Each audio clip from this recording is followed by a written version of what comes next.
आप सभी लोग दोस्तों देखिए हम आए गए हैं। यह है हमारा प्यारा प्यारा, यह है भतीजो देख लीजिए आप सभी। और इतना छोटा का इतना छोटा का काटते खूब दुबला मतलब पातर पातर है।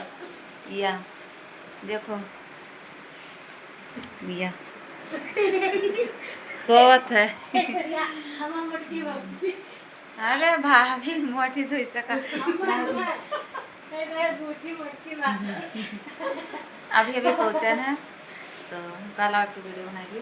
सोवत है मतलब परसों बरही है हमारा छोटा वाला भाई का आना और पहुँचे हैं घर पर।